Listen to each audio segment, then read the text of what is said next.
जे माझ्या देशामध्ये रामाचं मंदिर नाही असं कसं काय? अल्पसंख्य समाजाला मला असं वाटतं की आता मी जो बदल बघतोय त्यांना एक लक्षात आलेलं आहे की हे काही आपल्या विरुद्ध वगैरे कारस्थान चाललेलं नाही. मंदिर निर्माण होण्याच्या प्रक्रियेमध्ये अनेकांचे स्टेक्स आहेत आणि त्या स्टेक्ससाठी धर्म हे साधन आहे आणि मंदिर हे साधन आहे. अर्थात फाळणीनंतर किंवा त्याच्या आधीपासून जे हिंदू मुस्लिम द्वैत होतं त्या हिंदू मुस्लिम द्वैताचं ही चरम अवस्था आहे. अनेक मुसलमान विचारवंतांनी म्हटलेलं की अरे विवादास्पद जमिनीवरती मस्जिद उभारणं हाच मुळात इस्लामला अमान्य आहे, किंवा जिकडे बुत परिस्थिती आहे किंवा आता जिकडे मूर्ती ठेवण्यात गेली त्यामुळे आता अबेंडन केलेलंच आहे तर द्या त्यांना.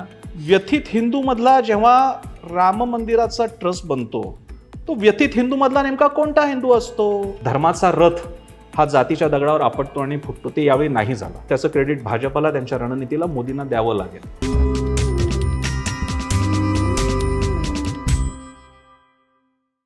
मी आता थेट राम मंदिर या विषयावर येतो. रामाविषयी आपण चर्चा केली, आपण राम मंदिराच्या ऑकेजनवर बोलतोय. या राम मंदिराच्या प्रवासात एक इनडायरेक्ट डायरेक्ट अपोजिशन मानली जाते आणि तो हिंदू मुस्लिम वादाकडे जातो. त्याला बाबरी मशिदीचा कॉन्टेक्स्ट आहे आणि त्याला ह्या कॉन्टेक्स्टमध्ये आत्ता कसं बघितलं जाते राम मंदिर या वास्तूकडं, राम या संकल्पनेपासून आपण पुढे आलो. राम मंदिर ते म्हणजे बाबरी मशीद आणि तिथे राम मंदिर येणं, तो हा वाद काही आजचा नाहीये. हा ज्ञात पहिला ब्रिटिशांच्या काळामध्ये जी केस झाली होती ती 1800 म्हणजे 19व्या शतकात झाली होती आणि त्यानंतर पुढची टाइमलाईन अवेलेबल आहे.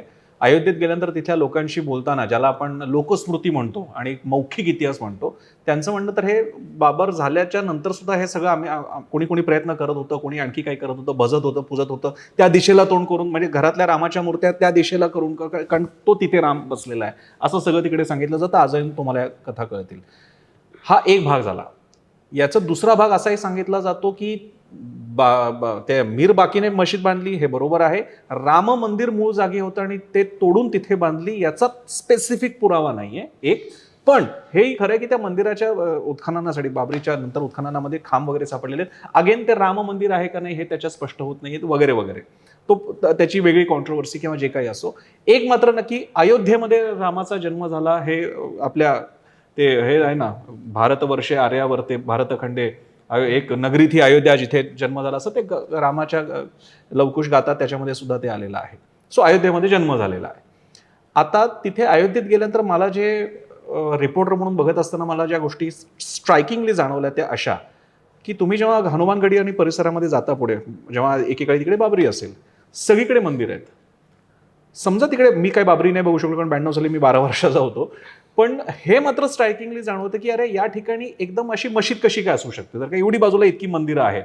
तुम्ही जर का इस्लामची तोंडओळख जरी असेल तरी सुद्धा प्रामुख्यानं जिथे तुम्हाला बाकीच्या आरती आणि या सगळ्यांची ठिकाणं आहेत, जिकडे त्याचा आवाज तुम्हाला ऐकायला येतो, जिथे बुत परस्ती होते, बुत म्हणजे तिकडे त्याच्या सटीक असणाऱ्या ठिकाणी अशी मशीद कशी काय असू शकते, हा प्रश्न मात्र तिकडे पडतो. पण समजा तिकडे जी काही बाबरी बनवण्यात आलेली आहे, आता हिंदूंचं तिकडे, आता हिंदुत्ववाद्यांचं याबाबतीत काय म्हणणं आहे? आम्ही विचारतो का की हजरत बाल कुणाचा आहे, किंवा मोहम्मद पैगंबरांना झालेले जे रिव्हिलेशन्स आहेत ते खरे का काय, कोणता देवदूत आला होता, किंवा हा जीसस ख्राइस्ट दुसऱ्यांदा जिवंत झाला होता की किंवा आमची ही श्रद्धा आहे, तिथे झालं आम्हाला ते मान्य आहे. आता त्या जागेचं झालंय असं मी जसं म्हणालो तसं इतर कुठल्याही जागांपेक्षा ना तिथे मी म्हणतोय हा फक्त लोकांना असं वाटतं की अरे भाजप आणि संघ, इथे मात्र एक फॅक्ट म्हणून सांगितलं पाहिजे, भाजप आणि संघला आता 100 वर्ष होतील, भाजप तर त्याहून नंतरचा आलेला आहे, यांच्या आधीपासून हा मुद्दा होता, हे मात्र मान्य करावं लागेल. त्यामुळे बाकीचे सगळे नॅरेटिव्ह सोडतात. तिथे अयोध्या राम मंदिर हा मुद्दा नक्की होता, ब्रिटिशांच्या काळापासून होता. आता भाजपने तो मुद्दा किंवा हिंदुत्ववाद्याने तो मुद्दा पुढे नेला, प्रामुख्यानं संघ परिवारातल्या संघटनांनी, लोकांचा त्याला पाठिंबा मिळत गेला, तो दिसतोय आणि तिथे तो बनलेला आहे. आता तुमच्या प्रश्नाकडे याचं झालं की तो हिंदू मुस्लिम, मी जसं उदाहरणार्थ मी इक्बाल अन्सारी ज्यांचा आपण इंटरव्ह्यू पण आम्ही घेतलेला आहे आणि ते पक्षकार होते, त्यांचे वडील हे पक्षकार होते आणि ते बाबरीच्या बाजूने होते, म्हणजे मशिदीच्या बाजूने, ती जमीन आमची असं म्हणणारे होते. त्यांचा मुलगा सुद्धा म्हणतो की आम्ही आता तो न्याय मान्य केलेला आहे आणि आता सगळ्यांनी पुढे जायचं आहे आपल्याला. मुसलमानांच्या मधल्या काळातल्या पिढ्या मी बघतो, त्यांना आता भौतिक प्रगती करायची, त्यांना आणखी पुढे निघून जायचं. ते इन्क्लुझिव्हिटीची जी नवी पिढी आहे ती त्याच्याकडे त्या दृष्टीने बघते. म्हणूनच आपण बघितलं की 2009 साली का काहीतरी वाटतं पहिल्यांदा आला होता की 3 जणांमध्ये वाटून घ्या, तिथपासून ते नंतरचा शेवटचा खटला आला, तोपर्यंत सुद्धा कधी या देशामध्ये काही फार वेगळं काही झालेलं नाहीये. हे तेच द्योतक आहे की देश खूप पुढे गेलाय आता याच्या, आणि म्हणून राम मंदिर होत आहे. म्हणजे इव्हन अयोध्येत गेल्यानंतर आम्हाला आम्ही महाराष्ट्रातून आलो, आम्हाला वाटतं ना हिंदुत्व आणि असं अयोध्येतलं चार्ज वातावरण असं नाहीये.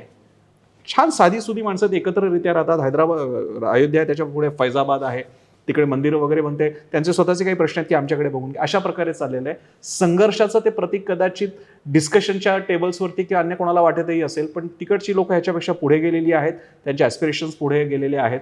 इवन मी म्हणतो मुसलमान तर आणखी पुढचा भाग आहे. हिंदूंकडे बघताना सुद्धा मी 90च्या दशकातला हिंदू जो माझ्या आजूबाजूला होता, मी तेव्हा लहान होतो, पण मला जे एक वातावरण चार्ज वाटत होतं त्याच्या पलीकडे गेलेलं आहे. आता जर का तुम्ही म्हणजे एक थोडंसं बाळासाहेब ठाकरेंची नंतरची भाषणं होती ना, त्याला डिस्कनेक्ट होत जाणारा ऑडियन्स मी बघितलेला आहे, एक स्वतः एक त्या वयातला ऑडियन्स म्हणून सुद्धा बघताना. ती भाषा, ते नॅरेटिव्ह, ह्याच्या पलीकडे लोक जात, तुम्हाला वेगळी कथन द्यावं लागतं. मंदिर बनलेलं आहे, चला आता ह्याच्या पुढे जाऊयात आपण. मशीद पण बनते तिकडे, त्या जमिनीच्या इकडे सुद्धा मी जाऊन आलो. पुढे जाण्याचा हाच मुद्दा आहे. मला अभिनम सर असं विचारायचं आहे, तुम्ही आधीच्या एका उत्तरात व्यथित हिंदू असा उल्लेख केलात. त्या व्यथित हिंदूला आज आमचं एक प्रतीक उभं राहिलं याचं समाधान देणारी ही आजची परिस्थिती भारतात आहे असं वाटतं का? निश्चितच. याचं कारण असं आहे ना, की मी जसं म्हटलं की व्यथित हिंदू, त्याला आत्तापर्यंत असं वाटत होतं की आपणच आपल्या देशामध्ये अल्पसंख्याकांसारखं राहतोय का, किंवा आमचे एक प्रधानमंत्री असं म्हणतात की यातल्या नैसर्गिक साधन संपत्तीवर पहिला हक्क हा अल्पसंख्याकांचा आहे. ह्या ज्या सगळ्या गोष्टी होत्या, त्या गोष्टीनंतर त्याच्या असं एक लक्षात आलं की कलेक्टिव्ह अशा पद्धतीने आणि अत्यंत न्यायालयीन पातळीवरती, नंतरचा जो लढा आहे तो न्यायालयीन पातळीवरती लढला गेला आहे. मधल्या काळामध्ये कोणत्याही प्रकारचे असे अनुचित प्रकार वगैरे घडले नाही. त्यामुळे त्याला एका गोष्टीचं एक आनंद त्याला निश्चित या गोष्टीचा झालेला आहे की बाबा म्हणजे माझ्या देशामध्ये रामाचं मंदिर नाही असं कसं काय, हा जो त्याच्या समोर एक प्रश्न होता, तो निश्चितच त्याला उत्तर मिळालेलं आहे. परंतु मी जसं म्हटलं त्याप्रमाणे की जहाल असलेले हिंदूसुद्धा आक्रमक झालेले आपल्याला दिसत नाही आहेत. ते रस्त्यावर उतरून काही याचा जल्लोष करतायत किंवा कुणाला काही डिवचण्याचा प्रयत्न करतायत असं काही झालेलं नाही आहे, की शांतपणे अक्षत वाटप किंवा जे काही सगळे कार्यक्रम असतील ते होत आहेत, लोकांनी आपापल्या पद्धतीने ते सेलिब्रेट करायचं असं ठरवलेलं आहे. याचं कारण मला निश्चितच असं वाटतं की तो जो एक संयम आहे तो समाजामध्ये आपल्या पूर्वीपासून आपल्याला दिसतोच, आणि त्या संयमाचं ते एक फळ आहे. आणि ते सुद्धा आपण काहीतरी जिंकलो यापेक्षा सुद्धा अरे आपल्या देवाचं एक मंदिर उभं राहिलं या पातळीवरती असल्यामुळे मला त्या ठिकाणी संघर्ष दिसत नाही किंवा संघर्ष होईल असं मला वाटत नाही. आणि मधल्या काळामध्ये की जे वाटलं होतं, म्हणजे अगदी स्पष्टच सांगायचं तर 2014च्या निवडणुकांच्या नंतर विचारवंतांनी आपल्याकडे असं म्हटलं होतं, पहा आज उद्यापासून या देशामध्ये कत्तली घडतील आणि रक्ताचे पाठ वाहतील, असं काही झालेलं नाही. किंवा ज्या सगळ्या योजना ज्या काही सरकारच्या आहेत त्या कुठल्याही धर्माला किंवा जातीला बघून त्या काही दिलेल्या जात नाहीत, असं वातावरण असल्यामुळे एक अल्पसंख्य समाजाला मला असं वाटतं की आता मी जो बदल बघतोय त्यांना एक लक्षात आलेलं आहे की हे काही आपल्या विरुद्ध वगैरे कारस्थान चाललेलं नाही. फक्त मला एका गोष्टीचं दुर्दैव असं वाटतं की समजा अशा पद्धतीची घटना आपल्या हिंदू समाजाच्या मध्ये घडली असती आणि आपले मुस्लिम समाजाचे लोक जर त्या ठिकाणी दुसऱ्या बाजूला असते तर असंख्य हिंदूंनी उभं राहून म्हटलं असतं की नाही हे झालंय हे चांगलं आहे. मला असे मुसलमान का दिसत नाहीत? मला बुद्धिवादी मुसलमान असे उभं राहून आपल्या बांधवांना आणि आपल्या संपूर्ण समाजामध्ये असं म्हणताना का दिसत नाही मोठ्या संख्येने? एक दोन उदाहरणं नाही की अरे हे न्यायालयीन पद्धतीने झालंय, ते ॲक्सेप्ट केलं पाहिजे. आणि त्याच्या आनंदामध्ये सहभागी होताना मला असं वाटतं की मुस्लिम बुद्धिवाद्यांचा आता फार मोठा रोल आहे असं मला वाटतं की त्यांनी या सगळ्या गोष्टी आपल्या समाजामध्ये समजावून सांगितल्या पाहिजेत आणि त्या पद्धतीने आपल्या समाजाला तयार केलं पाहिजे. पण मला नेहमीच असं वाटतं की समाजामध्ये एक उपजत असं शहाणपण असतं. म्हणजे भले त्यांनी सगळी रामायणं वाचली नसतील तरी त्या सगळ्या रामायणाचा तो सगळा काही जिस्ट किंवा जो काही सारांश आहे त्याच्या विचारामध्ये असतो. त्यामुळे आपल्या हिंदू असेल मुसलमान असेल एक जे सामाजिक शहाणपण आहे ना, ते सामाजिक शहाणपण कुठल्याही गोष्टींच्या पेक्षा मोठं ठरतं आणि म्हणून हा संघर्षाचा बिंदू ठरेल असं मला अजिबात वाटत नाही. मला याच्यात थोडं ॲड यासाठी करायचं आहे, तुम्ही म्हणालात की भारत हा स्टोरी टेलर्सचा देश आहे आणि स्टोरीमध्ये व्हिलन असतो असं मानतात. आत्ता हे ह्या असं हिरो व्हिलन पद्धतीत आहे का आणि इतिहासात काय होतं? हो आणि नाही. अच्छा, दोन्ही हे आहेत. एक जसं मी म्हटलं भारत हा स्टोरी टेलिंगचा देश आहे, तसा भारत हा रेटॉरिक्सचा पण देश आहे. आपण रेटॉरिकमध्येच खूप छान रमतो. आपण अत्यंत संयत, अतिशय उदारमतवादी, अतिशय गोडगोड असं जे काही आपल्या कल्पित आदर्शत्वाच्या कल्पना असतात त्या आपण खूप छान रेटॉरिक पद्धतीने मांडतो. आणि आपण अत्यंत आक्रमक, शत्रुलक्षी अशा जाणीवासुद्धा आपण अत्यंत उत्तमरित्या रेटॉरिकली मांडतो. मी यासाठी असं म्हटलं की खरं तर हा मुद्दा आहे हिंदू मुस्लिम संघर्षाचा आणि नाही. याचं कारण असं की खरं संघर्ष कशावरनं होतात तर व्यवस्थांवरनं होतात. धर्म ही व्यवस्था आहे आणि मंदिर ही पण व्यवस्था आहे.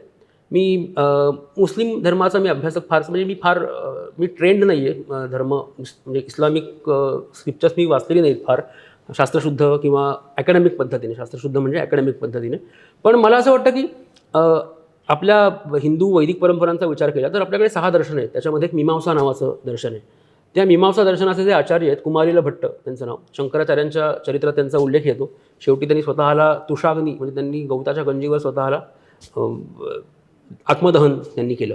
तर त्यांचं जे तंत्रवार्तिक नावाचं लिखाण आहे ते मीमांसक आहे. मीमांसा म्हणजे काय तर वेदांचे मंत्र हे यज्ञपर असतात अशी धारणा आपल्याकडे परंपरेत दिसते. आणि मग ते यज्ञपर अर्थ का यज्ञपर आहेत हे सांगणारं जे हर्मेनेटिकल शास्त्र आहे, ज्ञानमीमांसात्मक शास्त्र आहे, त्याला मीमांसा म्हणतात. तर मीमांसकांचं वैशिष्ट्य असं आहे की मीमांसा शास्त्रामध्ये यज्ञाला महत्त्व आहे. यज्ञामध्ये यज्ञ केल्यावर अपूर्वोत्पत्ती होते. म्हणजे काहीतरी आउट ऑफ द वर्ल्ड जे आपण कधीच कल्पना केलेली नव्हती असं काहीतरी होतं. ते कधी शक्य होतं जर आपण यथासांग रिच्युअल काटेकोरपणे नियम पाळून जर रिच्युअल्स केले तर ते काहीतरी पारलौकिक असं चमत्कृती आपल्यासमोर घडते. त्याला हे मीमांसकांचं मुख्य तत्व आहे. आणि या मीमांसेमध्ये काय दिसतं आपल्याला की तिथे देवतांचं जे अस्तित्व आहे ते गौण मानलं आहे त्यांनी. देवता यज्ञामध्ये हवी घेते ही कल्पना मीमांसकांना मान्य नाही. कारण ते म्हणतात की देवता हे फक्त शब्दस्वरूप आहेत यज्ञामध्ये किंवा वेदांमधल्या देवता या प्रतिकात्मक आहेत. त्या काही खरंच विष्णू येतात, अग्नी येतो किंवा ते हवी घेतात असं काही होत नाही. ते शब्दस्वरूप आहेत. ते ईश्वराला पोचतं आणि मग त्यातनं अपूर्वोत्पत्ती होते. आणि त्यासोबत त्यांचं असंही म्हणणं आहे कुमारील भट्ट आणि नंतर त्यांच्या कुमारील भट्टांचं जे तंत्रवार्तिक नावाचा ग्रंथ आहे त्यावर भाष्य आहे शबर भट्ट नावाच्या विद्वानांचं. शाबर भाष्य म्हणतात त्याला. तर त्यांच्या शाबर भाष्यामध्ये आणि तंत्रवार्तिकात दोघांमध्ये देवालय प्रकरण नावाचा भाग आहे. तर ते देवालय ह्या व्यवस्थेचाच निषेध करतात. वेदांचा अभिमान असलेलं यज्ञ व्यवस्थांचा प्रसार आणि प्रामाण्य मानणारं असं हे दर्शन आहे. ते देवालय या व्यवस्थेचा निषेध करतात आणि त्याच्या भोवतीची जी इकोसिस्टीम आहे त्याचे ते निषेधक आहेत. आणि कारण काय तर ह्याच्यातनं नवीन बाजार सुरू होईल असं त्यांची धारणा आहे. आणि मुळात धर्माचं प्रयोजन हे नाहीच आहे. धर्माचं प्रयोजन काय, यज्ञाचं प्रयोजन तुमची जी काही मटेरियलिस्टिक तुमच्या आकांक्षा आहेत त्या पूर्त होतात यज्ञातनं. आता देवालय आल्यावर ही सगळी मंडळी अस्वस्थ होताना दिसतात कारण देवालयातनं नवीन काहीतरी धर्माचे प्रवाह वेगळ्या दिशेला जातील. त्यामुळे परंपरांमध्येच देवालय या व्यवस्थेला आणि देवालयामध्ये काम करणाऱ्या प्रिस्ट मंडळींना विरोध मीमांसा नावाच्या दर्शनामध्ये दिसतो. आता कमिंग बॅक टू ह्या आपल्या मुद्द्यावर, संघर्ष जो होता तो व्यवस्थांमधून असतो.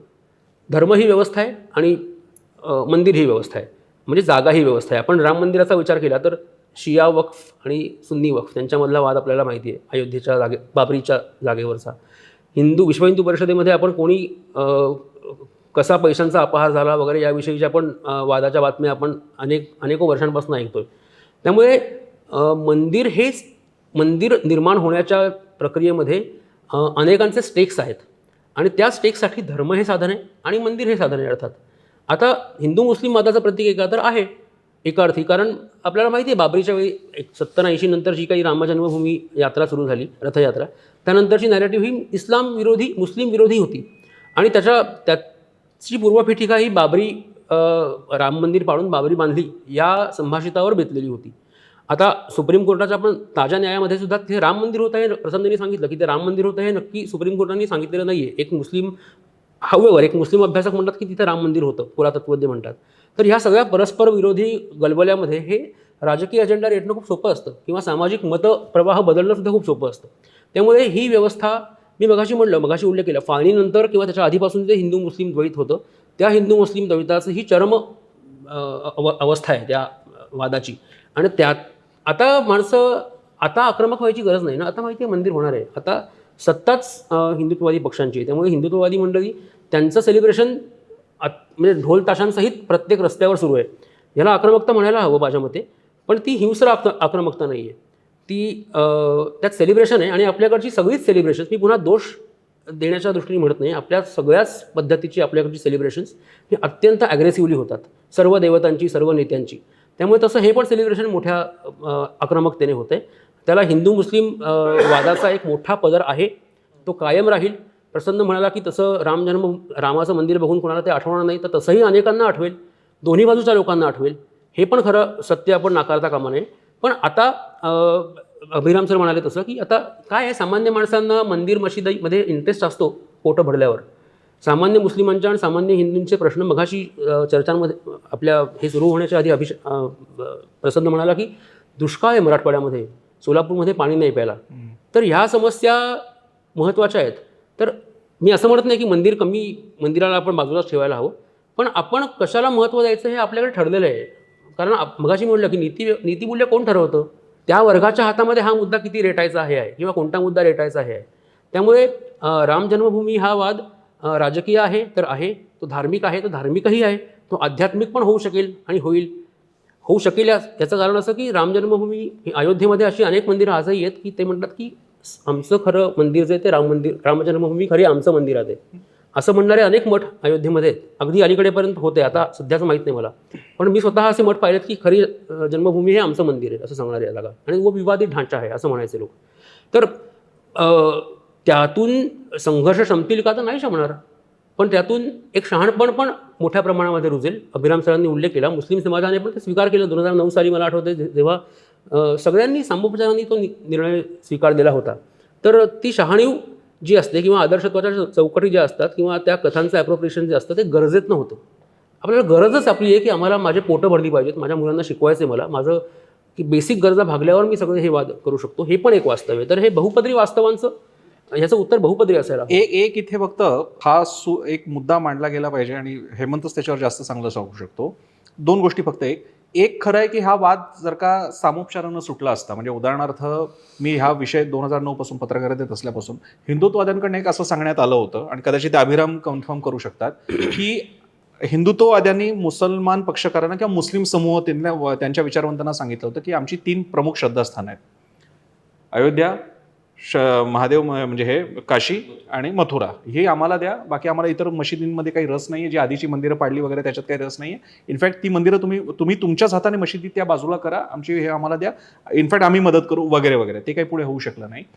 मला आता केवळ आपण फक्त भाबड्या आणि इतिहास काही बदलता येत नाही, काही वेगळा मार्ग निघू शकला असता यामध्ये, की खरंच असं काही होऊ शकलं असतं. कारण हे लक्षात घेतलं पाहिजे टेक्निकली, बाबरी मशिदीमध्ये नमाज पडणं फारच आधी बंद झालं होतं, खूपच आधी बंद झालं होतं. त्याच्यानंतर ते नेहरूंच्या काळापासून तर काही नव्हतंच. नेहरूंच्या काळात पहिल्यांदा तिकडे ते काय मूर्ती वगैरे ठेवल्या गेल्या आणि बाकीच्या गोष्टी सगळ्या झाल्यानंतर नमाज पडणं बंद झालं होतं.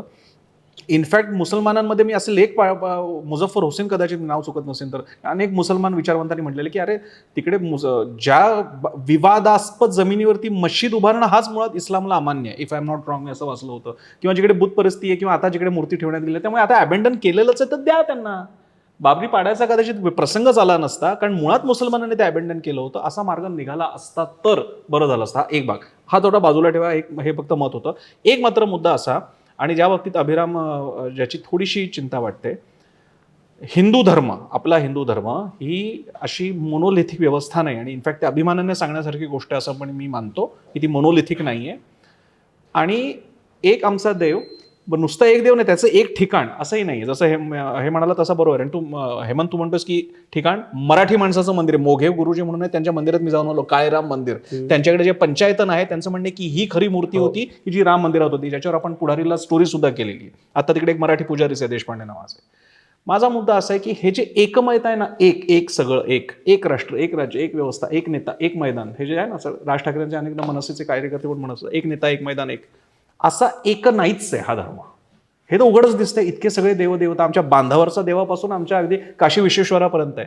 याचं काय करायचं? हे जे एकच ठिकाणी नेण्याचा जो मोनोलिथिक प्रयत्न होतोय, त्याच्याकडे आपण, मी अगदी धर्माचं नाव घेऊन म्हणतो, आणि आपण आता टेक्निकली स्पीकिंग सगळे हिंदू बसलेलो, तर नेमकं काय करणार आहोत याचं? कारण ही परंपराच नाहीये. असं एक कुठलं तरी देवस्थान, तुमचं जेरुसलेम, तुमची मक्का आता आमच्याकडे, याचं काय करणार आहोत? माझ्या मते मला हा प्रश्न पडतो, म्हणजे कदाचित मला स्वतःला ट्रेन करावं लागेल. मी ज्या संस्कृतीत वाढलो, मला आजूबाजूला अष्टविनायक सुद्धा चालू होते, आमचं पंढरपूर पण होतं, आणखी पण बाकीचं होतं. आणि कधी आयुष्यात मी त्यावेळी लहान होतो, काशी विश्वेश्वरला जात आलं तर काशी विश्वेश्वर. आता जे सगळं एक आहे, राष्ट्रदेव, राष्ट्रपुरुष, या नॅरेटिव्हचं काय करायचं हे कदाचित मला शिकावं लागेल. एक मिनिट, मला याच्यामध्ये काय वाटतं माहिती आहे ना, की राम जन्मभूमीच्या या सगळ्या हे जे काही मी वाचतोय त्या सगळ्या ह्याच्यामध्ये तिथे असं सांगण्यात आलेलं आहे की ज्यांना तिथे यायचं असेल ते तिथे जाऊ शकतील. अन्य लोकांनी आपापल्या घरामध्ये आपापल्या देवासमोर पूजा करा. हे नाहीच आहे. एक देव, एक हे नाहीच आहे. आपापल्या याच्यामध्ये तुम्ही पूजा करा. म्हणून त्या ज्या अक्षदा वाटण्याचा कार्यक्रम सुरू आहे त्या अक्षदा तुम्ही तुमच्या घरातल्या रामासमोर ठेवा असं सांगण्यात आलेलं आहे जेव्हा आमच्या सोसायटीमध्ये हे सांगण्यात आलं होतं तेव्हा. मग जर का हे एक विशिष्टपणा नसेल तर राम मंदिर के बाद शुरू होगा राष्ट्र निर्माण, मका नहीं काशी विश्वेश्वर के बाद क्यों नहीं राष्ट्र निर्माण शुरू होगा, नाही मका नहीं मथुरा के बाद क्यों नहीं राष्ट्र निर्माण शुरू नाही होगा? मुळात राष्ट्र निर्माण सुरू होगा हा जी घोषणा आहे ही गेली अनेक वर्षापासून सुरू आहे. आणि गंमत अशी आहे की राम नाही, मंदिर राम नाही, एक मंदिर मिनिट. के बाद नाही क्यों? याचं महत्वाचं कारण असं की रामाचं ते महत्व याच्यामध्ये जे काही आहे आपण आता म्हटलं त्याप्रमाणे की आपलं सगळे मग संचित आहे. काशी कॉरिडॉर के बाद क्यों नहीं राष्ट्र मी निर्माण? थोडासा मी नाही नाही मी नाही interrupt करतो. नाही, एक मिनिट फक्त हे द्वैत नाहीच आहे. राष्ट्र निर्माणाचे म्हणजे जे काही मी भाषणं ऐकतोय किंवा वाचतोय त्याच्यामध्ये राष्ट्र निर्माणाच्या याच्यामध्ये या सगळ्या गोष्टींचा समावेश आहे. आणि त्याचबरोबर जे म्हणजे राम मंदिर आहे किंवा काशी विश्वेश्वर आहे, म्हणजे आता समजा टुरिझम जो केलेला आहे त्याच्यामध्ये असं आहे की आपल्या आई वडिलांना काशी विश्वेश्वराचं दर्शन घडवा अशा पद्धतीची एक मोहीम आहे की ज्याच्यामध्ये परदेशामध्ये मग त्यांनी फक्त असं का नाही म्हटलं ते काशी विश्वेश्वरला वगैरे जाऊ नका बरं का, फक्त राम मंदिरात या असं कुठेही म्हटलं गेलेलं नाहीये. आणि हे जे सतत सांगितलं म्हणजे जो व्यथित हिंदू हा शब्द प्रशांत दीक्षितांनी फार सुंदर जो वापरलेला आहे त्याचं कारणच हे आहे. या सगळ्या गोष्टी हिंदूंना सांगितल्या जातात की बाबा तुम्ही अशा पद्धतीने हे करा काय की आपल्यामध्ये अमुक आहे तमुक आहे त्याच्या म्हणजे मूळ रामाचं तुम्ही हे का करत नाही वगैरे. परंतु गंमत अशी आहे की जर आपण सहअस्तित्व मानत असू, आपण जर एका घरामध्ये राहणारी सगळी भावंड जर आपण असू तर हे सगळ्यांना सांगितलं पाहिजे. हे सगळ्यांना सांगितलं जातंय का? मग मी साधं उदाहरण देतो. व्यथित हिंदू का? M.F. हुसेन नावाच्या माणसानी जेव्हा परधर्मातल्या देवी देवतांची अत्यंत चित्र काढली आणि त्याला कलात्मक म्हणून गौरवलं गेलं, त्याच्यासाठी लोक फार पुढे झाले आणि अगदी हे कलात्मकता आहे आणि ज्यांना ही कलात्मकता वाटत नाही ते बिंडोक आहेत किंवा त्यांचं वैचारिक अपंगत्व आहे अशा पद्धतीने हे केलं गेलं. पण सॅटनिक वर्सेसवर बंदी घालणारा पहिला देश भारत होता. याची आमच्या वैचारिक विश्वाला लाज वाटली नाही आणि आमच्या कलात्मक विश्वालाही लाज वाटली नाही. गंमत अशी आहे ना की असं कुठे म्हटलंच जात नाहीये की अगदी रामापासून ते सर्व देव अगदी आपल्या गावच्या ज्या काही देवदेवता आहेत या सगळ्यांचे कार्यक्रम चालू आहेत. हे कुठंच नॅरेटिव्ह नाहीये. पण आता राम मंदिरावर फोकस झालेला आहे कारण ते अनेक वर्षाच्या आंदोलनाचं फळ आहे आणि रामाची एक वेगळी हे आहे. संपूर्ण भारतामध्ये सगळीकडे शिवमंदिर आहे, सगळीकडे हनुमानाची मंदिर आहेत. त्यामुळे मला असं वाटत नाही की हा मुद्दाच मला पटत नाही. हे जे सारखा एक कुठल्या तरी लेखाचा उल्लेख केला जातोय कोणता हिंदू? व्यथित हिंदू. म्हणजे मला कळत नाही काय आपल्याकडे काय गणपती सादर व्हायचे बंद झाले होते का? गणपती मंडळ नाही झाली का? आमच्याही घरी गणपती बसवतात, अभिराम तुमच्याही घरी बसवत असेल का काय? इकडे आपल्याकडे काय आपल्याला कुठला कर वेगळा द्यावा लागत होता काय? असा नेमका काय व्यतीत होत होता? भारताचे हिंदू पंतप्रधान आणि प्रमुख पक्षापासून सगळ्या बाबतीत होतेच की हिंदू. सगळे सण सणावर नीट चालू होते, सगळ्याच तर बाकीच्या नीट चालू आहेत. ज्यांनी निवडून दिलं तेही तर हिंदूच आहेत, ती सुद्धा सगळी व्यवस्था झाली. विरोधकांमध्ये पण हिंदूच आहेत. मग नेमका व्यथित हिंदू झाला कुठे? नेमकं असं काय झालं काय व्यथित हिंदू? भारतीय व्यथित असेल, अनेक कारणांसाठी व्यथित असेल, भ्रष्टाचार आणि प्रशासन आणि बाकीच्या बाबतीत ज्याचा धडा पण शिकवला गेला. पण हिंदू व्यथित आहे तर कधी एकदा दिसू तर द्या हिंदू व्यथित म्हणजे काय आहे ते. व्यथित हिंदू नव्हता हे म्हणणंच अत्यंत चुकीचं आहे. हिंदूंना हे वाटतच होतं आणि हेतू कुणी दाबून वगैरेही ठेवले गेलेले नव्हते, ते हेतू मांडले गेले होते. पण कलेक्टिव्ह पद्धतीने नाही मग मी असं म्हणतो की मग आतापर्यंत अचानक हिंदू आयडेंटिटी कशी काय आठवायला लागली तुम्हा लोकांना? की जी मंडळी आत्तापर्यंत आम्ही हिंदूच नाही आम्ही मानव आहोत असं म्हणणाऱ्या मंडळींना आज ठासून का सांगावं लागतंय की बाबा आम्ही हिंदूच आहोत, राम आमचाच आहे. हे आपल्या समाजामध्ये ही उथलपुथल चालूच होती, त्याच्याबद्दल विरोध चालूच होता. परंतु त्या सगळ्याचा एक कलेक्टिव्ह इफेक्ट निर्माण झाला. एक त्या कलेक्टिव्ह इफेक्टमुळे एक सत्तांतर झालं आणि त्याच्यामुळे एक वेगळी उथलपुथल झालेली आहे. त्याच्यामुळे कोणी गप्प बसलं होतं, कोणी लपवून ठेवत होतं वगैरे. आता माझा एक प्रश्न असा असतो की हा जो व्यथित हिंदू असतो ना, व्यथित हिंदू मधला जेव्हा राम मंदिराचा ट्रस्ट बनतो तो व्यथित हिंदू मधला नेमका कोणता हिंदू असतो? एक. दुसरा भाग, जेव्हा सगळी प्रशासकीय व्यवस्था किंवा हे द्यावे तिकडे व्यवस्था लावायची असते, नेमकी कोणते असतात? ज्यावेळी आंदोलन होतात त्यावेळी व्यथित हिंदूमधला कोण उतरतो आणि कोण उतरत नाही? व्यथित हिंदू म्हणणाऱ्यांचे लोक उतरतात का अशा आंदोलनात? आणि मग नेमकं जेव्हा त्या सगळ्या नव्या व्यवस्थेचे फायदे घ्यायचे असतात त्यावेळी नेमके कोणते कथित हिंदू, व्यथित हिंदू, लाभित हिंदू, लाभान्वित हिंदू असतात? माझ्या मते किमान हिंदुत्ववाद्यांमध्ये लाभान्वित कोण आहेत आणि व्यथित कोण आहेत? मला उलट त्या हिंदुत्ववादी व्यथित माणसाच्या बरोबर उभं राहायला आवडेल. एक मिनिट साधी गोष्ट अशी करायची की राम मंदिराच्या आंदोलनामध्ये कुणाकुणाला अटक झाली होती? राम मंदिराच्या आंदोलनातनं महाराष्ट्रातनं म्हणजे मला लक्षात आलं की नेमकं कुठे तुला पॉईंट ठेवायचा आहे. त्या व्यथित हिंदूंपैकी मी किमान आत्ता इथे बसल्या बसल्या 10 नावं सांगू शकतो. की कोण गेले होते. हे असं अजिबात नाही आहे की बाबा नॅरेटिव्ह सेट करणारे अमुक हिंदू आहेत आणि नॅरेटिव्ह तो रस्त्यावर हे करणारे वेगळे हिंदू आहेत. प्रयत्न हाच चालू आहे की या निमित्ताने अशा पद्धतीने फूट पाडता येते की काय, हाही एक प्रयत्न चालला मला आहे. याच्यावर त्याच्याकडे आपण मला समजून याच्यावर घ्या. यायचं आहे. पण माझं म्हणणं असं आहे की राम मंदिराच्या आंदोलनामध्ये सर्व हिंदूंमधल्या सर्व जाती धर्म पंथ याच्यातले लोक त्या ठिकाणी गेलेले होते आणि आपल्या मित्रांपैकीच मी 10 नावं सांगू शकतो की कोण कोण गेले होते. त्यामुळे हे चुकीचं आहे की ठराविक लोकच रस्त्यावर उतरले होते. हे पूर्णपणे मला चुकीचं आहे. जात विरुद्ध धर्मावर यायचंय, पण तुमच्या दोघांचं उत्तर राहिले. आपण थोडं जास्त डायग्रेस झालो. राम मंदिर उभं राहिलंय. राम मंदिरापूर्वीचं आपलं सगळं आयुष्य आणि आत्ताच आयुष्य पॉलिटिकल, सामाजिक, सांस्कृतिक काय बदलवेल असं वाटतं? दोघांचं उत्तर. मला असं वाटतं की थोडा राजकीय आक्रमकता जी आत्ता दिसते किंवा जी अनेक दशकं दिसते एका विशिष्ट गटामध्ये, ती दिसत राहील. त्याला काउंटर करणारी जी दुसरी आक्रमकता आहे ती पण दिसत राहील. आपण काय आहे, आपला देश रेटॉरिकचा देश आहे ना, आपण नॅरेटिव्हमध्ये खूप छान रमतो. आपण रामाभोवती वातावरण केंद्रित आहे का आजचं? खरं तर मीडियामध्ये आहे. सॉरी म्हणजे पण मीडियाने तसं वातावरण निर्माण केलेलं आहे, राजकारण्यांनी तसं वातावरण निर्माण केलेलं आहे आणि सोसायट्याजमध्ये म्हणजे ठाण्यामधल्या, पुण्यामधल्या, मुंबईमधल्या ज्या विशिष्ट लोकॅलिटीज आहेत तिथे तसं वातावरण दिसतं. बहुतांश ज्या मानवी वसाहती दिसतात, विशेषतः ज्या अंडर प्रिव्हिलेज्ड आहेत, तिथे असं वातावरण दिसतं का? नाही दिसत. सांताक्रूजमधल्या स्लममध्ये असं वातावरण नाही दिसत. धारावीमध्ये अशी किती अक्षता घेऊन गेलेले असतील तर नाही दिसत असं. याचं कारण असं आहे, मला वाटतं की राम मंदिर का असं आपण काय नाही, बापदेवाच्या आम्ही खोपोलीत राहतो. आमच्या खोपोलीमध्ये घाटामध्ये शिंगरोबा नावाचं देवस्थान आहे. शिंगरोबा हे धनगर होते आणि त्यांनी इंग्रजांना तो रस्ता दाखवला आणि मग त्यांना मारून टाकलं, अशी एक लोकस्मृती आहे. आता तिथे मेमोरियल स्टोन आहे, स्मारक एक शिळा आहे तिथे. ती पूर्वी अशी साधी, माझ्या लहानपणी ती साधी शिळा होती, काळ्या दगडाची, बेसॉल्टची, आणि तिला एक घुमटी होती. ती घुमटी अजून तशीच तशी मी 90 सालापासून बघतो तशीच आहे. पण आतल्या शिंगरोबाची जी स्मारक शिळा आहे ती आता भगवी झाली आहे आणि तिला गणपतीची सोंड आली आहे. तर शिंगरोबा हे देवता नाही आहे, ती ॲन्सेस्ट्रल वर्शिप आहे, ती पितृ पूजा उपासना आहे. पण बापदेव नावाचा देव आमच्याकडे खूप दिसतो, म्हसोबा नावाचा देव दिसतो, जाखाई दिसते. तर देवताशास्त्राचा विचार केला तर जाखाईवरनं भावना दुखावणारे किती समूह असतील? मला म्हणायचं असं की कोणती देवता राजकीय दृष्ट्या महत्त्वाची कधी ठरेल, तर एक राजकीय आराखडे प्रत्येक काळामध्ये उदयाला येत असतात. वेदकाळापासून आपण विचार करू, इंद्र हा महत्त्वाचा देव आहे, पण वेदामध्ये दिसतं की इंद्र आणि वरुण यांच्या संप्रदायांमध्ये संघर्ष आहे. दाशराज्ञ युद्ध जर ऋग्वेदातलं पाहिलं तर त्यात देवतांच्या उपासकांमध्ये ते उपासना विश्वामध्ये युद्ध नाही आहे, ते जमिनीसाठीचं युद्ध आहे. पण त्यात इंद्राचा उपासक असलेला एक पुरोहित आणि वरुणाचा उपासक असलेला एक पुरोहित यांच्यातला तो संघर्ष आहे आणि तो राजांच्या संघर्षाशी पण इंटरट्वाईन झाला आहे. हा ऋग्वेदापासून आपल्याला दिसतं. त्यामुळे मला म्हणायचं आहे काय की हे कोणत्या देवतेला आपण राजकीय प्रतलावर आणायचं ह्याचे जे आराखडे आहेत ते इतिहासात वेगळ्या जागी आपल्याला दिसून येतात.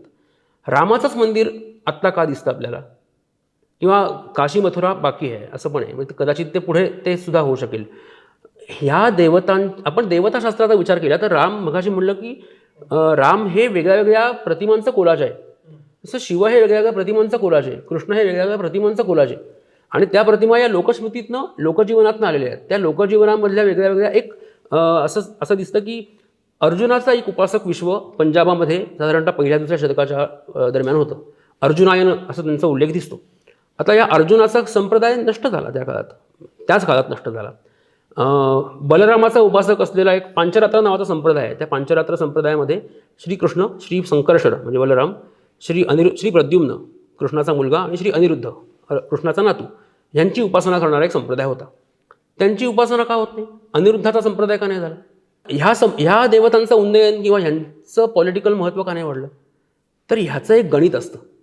तर राम हा प्रतलावर येण्याचं कारण असं आहे की कुटुंब व्यवस्थेला पूरक असलेली रामाची अत्यंत आदर्श प्रतिमा आणि तो योद्धा क्षत्रियपणे तर क्षात्रधर्माला लागणारा, स्त्रीचं रक्षण करणारा. आता स्त्रीचं रक्षण करणं ही आपल्या आधुनिक मूल्यांना विसंगत अशी गोष्ट आहे. स्त्रीची रक्षण करायची आज गरज नाही आहे, स्त्री स्वतंत्र आहे असं आपण आधुनिक समाज म्हणून मानतो. पूर्वीच्या काळामधल्या सरंजामी व्यवस्थांमध्ये डॉक्टर राचिन ढेरे यांनी त्याविषयी पुष्कळ लिखाण केले की स्त्री भ्रष्ट करणं म्हणजे तुमच्या पौरुषत्वाला भ्रष्ट करण्यासारखं आहे, कारण तुमच्यात ते पौरुषच नाही, तुम्ही स्त्रीचं रक्षण करू शकता. तर मला वाटतं की राम ही देवता आत्ता का आली किंवा विशिष्ट देवतांनाच महत्त्व का मिळतं राजकीयदृष्ट्या, त्याचं काही गणित असतं किंवा विशिष्ट देवता विशिष्ट समाजाद्वारे खूप मोठ्या स्तरावर त्यांचं सेलिब्रेशन त्यांची उपासना वाढते.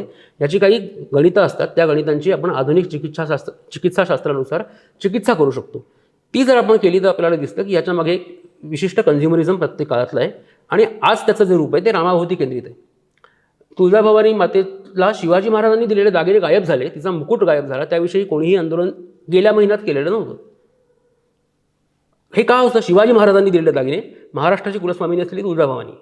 कोणत्याही माणसाने, कोणत्याही धार्मिक आचार्य पक्षाच्या माणसाने आंदोलन तेव्हा मंदिराबाहेर केलेलं नव्हतं. ते तुळजापूरमध्ये प्रवेश मिळावा कोरोना काळात म्हणून केलेलं होतं. त्यामुळे कशाविषयी आंदोलन करायचं, कधी आंदोलन करायचं, कोणत्या देवतेविषयी आंदोलन करायचं याचे ठोकताळे राजकीय समाजाला बरोबर माहिती असतात आणि ते बरोबर तशी आंदोलनं करतात. आता ह्याचं लोकमतांमध्ये आणि लोकांच्या जाणीवांना फुंकर घालून ते कसं करायचं हे पण त्यांना साधतं. आणि ह्याला आपण अखंड हिंदू किंवा सगळे हिंदू तिथे सर्व जाती धर्माचे गेले असं म्हणतो, पण सर्व जाती धर्मांमधले सर्व जाती धर्मातले लोक एकाच आर्थिक सांस्कृतिक पातळीवर उन्नत नसतात.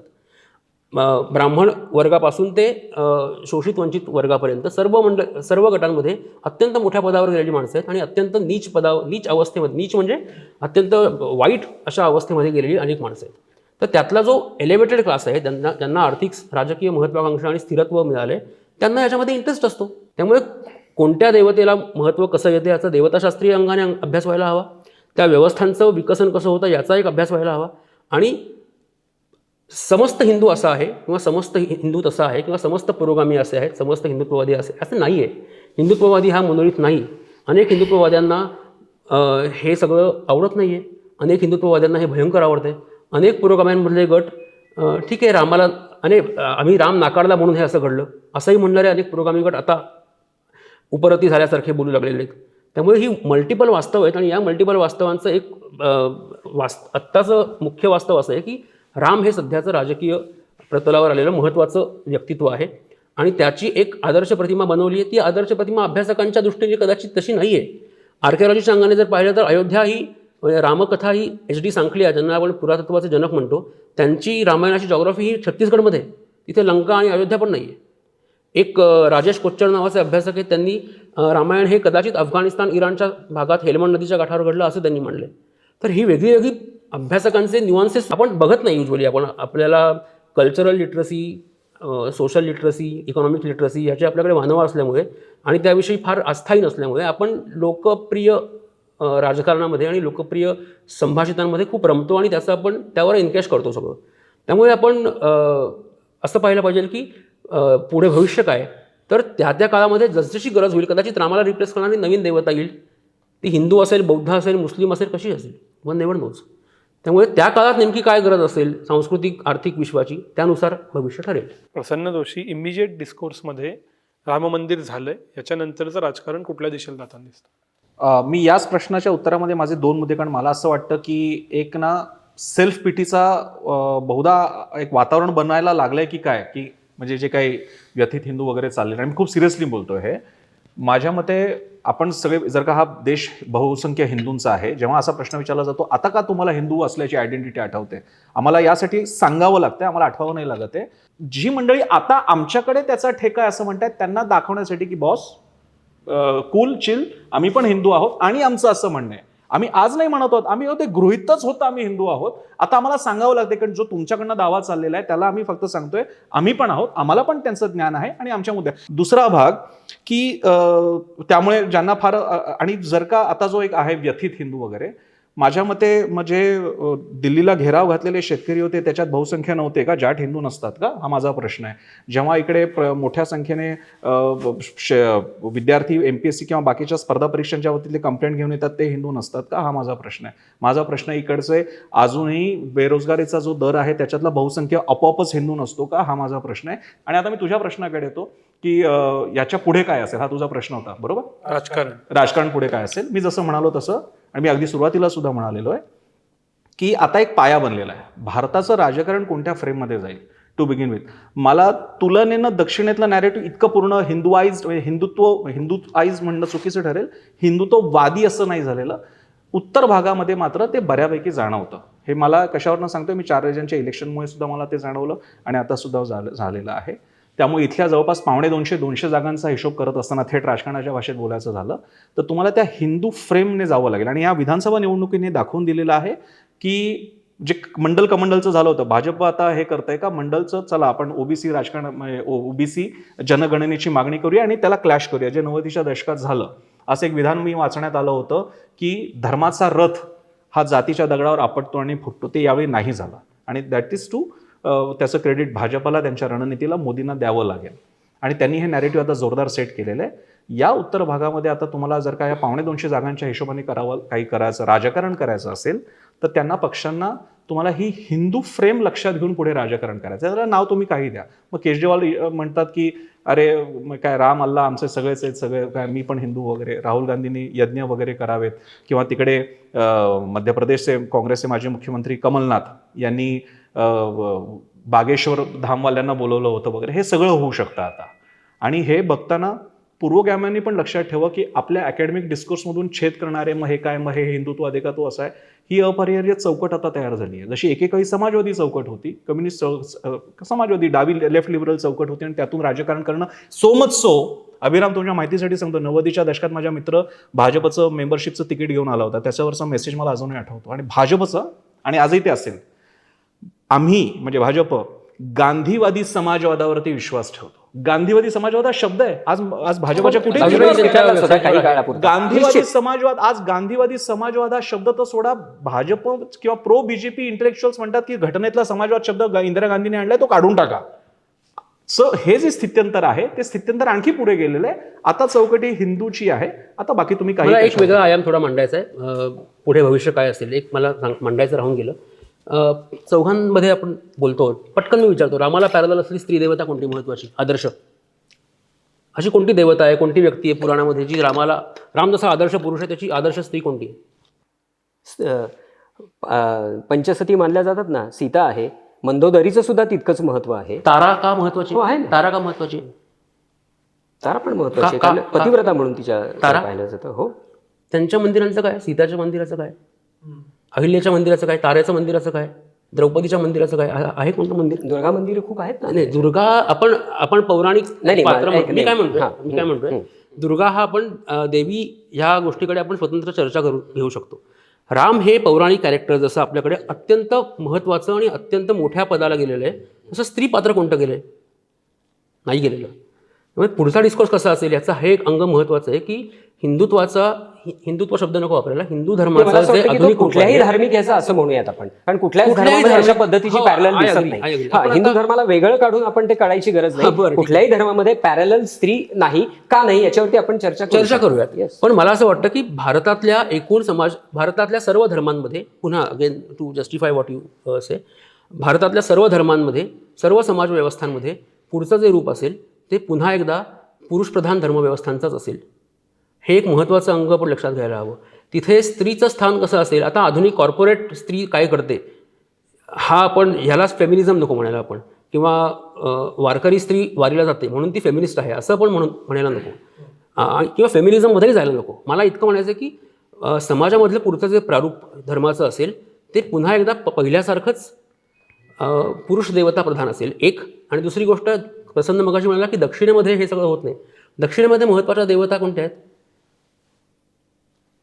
बालाजी तो हे लोकदेव आहेत, केरळचा आहे. या लोकदेवांचं आपण वैष्णवीकरण किंवा शैवीकरण केलं. ह्या देवतांना नॅशनल महत्त्व नाही येणार, अजून नाही येते. थोडक्यात हिंदू धर्माचं जे वेदकेंद्री रूप आहे, जे उत्तर भारतातलं आर्यावर्त केंद्रित आहे, त्याचाच प्रभाव हिंदू धर्मावर आणि हिंदू राजकारणावर असणार आहे. दक्षिणेत त्याला अजून स्थान मिळालेलं नाही आहे. दक्षिणेमधल्या ज्या स्त्री देवता आहेत, दक्षिणेमधल्या ज्या लोकदेवता आहेत, त्यांचं स्थान लोकल विश्वापुरतंच मर्यादित राहील. हे धर्माचं होईल. आणि सामाजिक पातळीवर काय होईल, धर्म हा समाजाला रिप्रेझेंट करत असल्यामुळे धर्मामधल्या सगळ्या पुरुष मंडळींचंच ग्लोरिफिकेशन मोठ्या प्रमाणात होईल. मीनाक्षी देवीचं महत्त्व नाही. शबरीमलावरनं वाद होतील, कारण शबरीमला स्त्रीला स्थान नाही आहे, नाही का तिथे. तर अशा धर्माचं जे पौरुष रूप आहे ते पुन्हा वेगळ्या फॉर्ममध्ये पुढे येईल. हा एक महत्त्वाचा आयाम आपण लक्षात घ्यायला हवा. मला तिघांना नाही, एक मिनिट मला एक गोष्ट नेहमी जाणवते की पोटापाण्याचे प्रश्न कधी काढायचे याची सुद्धा एक फार छान स्ट्रॅटेजी मला या सगळ्या याच्यामध्ये दिसते. म्हणजे मला आठवतं की एका सामाजिक कार्यकर्तीनी मंदिरांमध्ये स्त्रियांना प्रवेश दिला पाहिजे याच्यासाठी तिने आंदोलन केलं आणि त्याच्यानंतर स्त्रियांना कसा प्रवेश मिळाला पाहिजे याच्या खूप नॅरेटिव्ह सुरू झालं आणि त्या सगळ्या याच्यामध्ये तथाकथित पुरोगामी मंडळी त्याच्यासाठी होत्या. तिने हाजी अल्लीच्या दर्ग्यावरती स्त्रियांना प्रवेश का नाही असं म्हटल्यानंतर तिला सगळ्यांनी ऐकवायला सुरुवात केली, अरे स्त्री पुढे किती वेगळे प्रश्न आहेत, भ्रूण हत्येचा प्रश्न आहे, अमुक आहे, तमुक आहे, तमुक आहे, तमुक आहे. त्यामुळे गंमत अशी आहे ना की रामाचा प्रश्न मांडत असताना पोटापाण्याचे प्रश्न विसरू नका हे नॅरेटिव्ह जेव्हा परत सुरू होतं ना ते अध्याहृतच आहे ना. आपण जेव्हा राम मंदिराचा विचार करतो त्यावेळेला काय आपण या सगळ्या प्रश्नांकडे दुर्लक्ष करा असं म्हटलं जात नाही. आणि ज्याप्रमाणे सर्व आंदोलनांच्या मध्ये हिंदू सुद्धा असतात त्याचप्रमाणे कुठलंही सरकार, मग ते मनमोहन सिंग सरकार असो किंवा मोदी सरकार असो, जेव्हा योजना आखतं आणि ते लोकांपर्यंत जातं तेव्हा अजून तरी आपल्याकडे मुसलमानांसाठी हे करा आणि हिंदूंसाठी हे करा असं झालेलं नाही आहे. त्यामुळे या समाजातली सगळीच माणसं याही आंदोलनात असणार आणि ती त्याही आंदोलनामध्ये असणार हे आपण पहिल्यांदा समजून घेतलं पाहिजे. आणि पोटापाण्याचे प्रश्न महत्त्वाचे आहेतच, त्याच्यासाठी निरंतर लढा तर चाललेलाच आहे सगळ्या सरकारांचा. कुठल्या एका सरकारला वेगळं स्टँड आउट करायची गरज नाही. पण अशा पद्धतीचे प्रश्न जेव्हा येतात तेव्हा तेही प्रश्न लोकांच्या मनामध्ये भावनिक असल्यामुळे असतील आणि या सगळ्या लोकांच्या मधले जे प्रश्न असतात त्याच्यामुळे ते त्याच्याबरोबर हेच केले जातात, त्यांचा विचार केला जातो आणि त्यांच्यासाठी ही आंदोलनं केली जातात.